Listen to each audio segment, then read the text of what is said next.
কোরআন এমন একটি গ্রন্থ, এই কোরআনের সাথে যে জিনিসটা বাঁচছে ওই জিনিসটার দাম কে বাড়ি দিয়েছেন?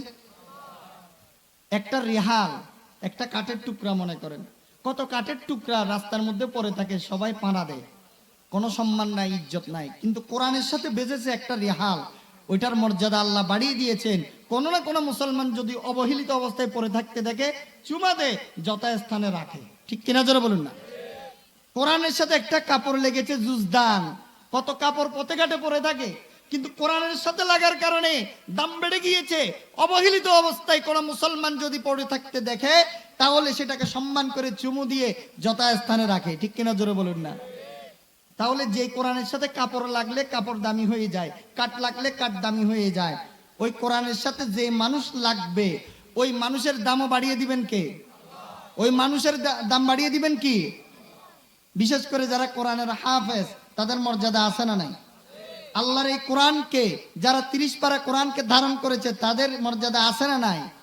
তাদের মর্যাদা দুনিয়াতে তো আছে আছে, কাল কিয়ামতের ময়দানে যতটা কোরআনের আয়াত যতটা গিয়ে শেষ হবে কোরআনের আয়াত শেষ পর্যন্ত, অত তালাতে হাফেজে কোরআনদেরকে আল্লাহ রাব্বুল আলামিন জান্নাত দান করবেন।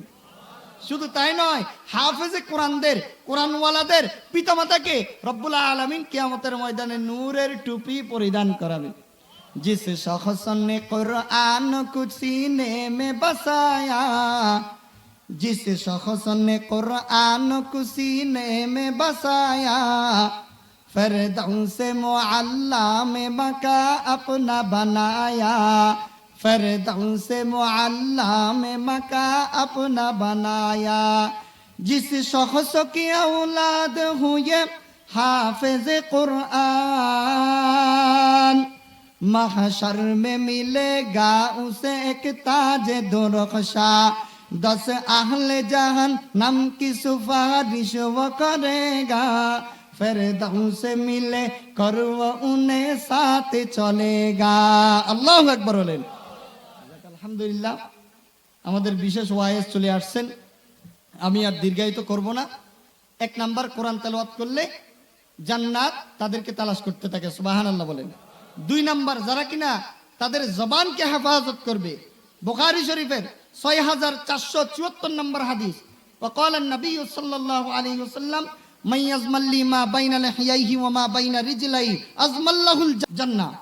যারা কিনা নিজের জবান, লজ্জাস্থান, এই দুইটা জিনিসের জিম্মাদার হবে, হেফাজত করবে, জান্নাতে আল্লাহ রাসূল তাদের জন্য জিম্মাদার হবে এবং জান্নাত তাদেরকে তালাশ করতে থাকবে।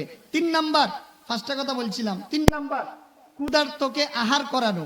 কোন ক্ষুধার্ত ব্যক্তিকে যদি খানা খাওয়ান, মেহমানদারি করান, আল্লাহর জান্নাত আপনাকে তালাশ করতে থাকবে। 4 নাম্বার, বস্ত্রহীন মানুষকে যদি বস্ত্রের ব্যবস্থা করেন। এই যে শীতকাল চলে আসছে, অনেক মানুষের শীতের কাপড় নাই, অনেক মানুষের ভালোভাবে শীতটা একটু ঢাকবে এরকম অনেক বস্ত্র নাই, তাদেরকে যদি ওই সমস্ত দুঃখী মানুষ, গরিব দুঃখী মানুষকে যদি কাপড়ের ব্যবস্থা করে দেন, আল্লাহর জান্নাত আপনাকে তালাশ করতে থাকবে। সর্বশেষ, রাসূল পাক সাল্লাল্লাহু আলাইহি সাল্লামের শানে কেউ যদি বেশি বেশি দুরূদ শরীফ পাঠ করে তাহলে আল্লাহর জান্নাত তাকে তালাশ করতে থাকবে।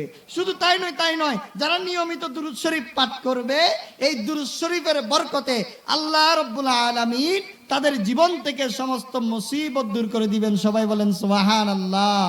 আল্লাহ তাআলা আমাদেরকে যে 2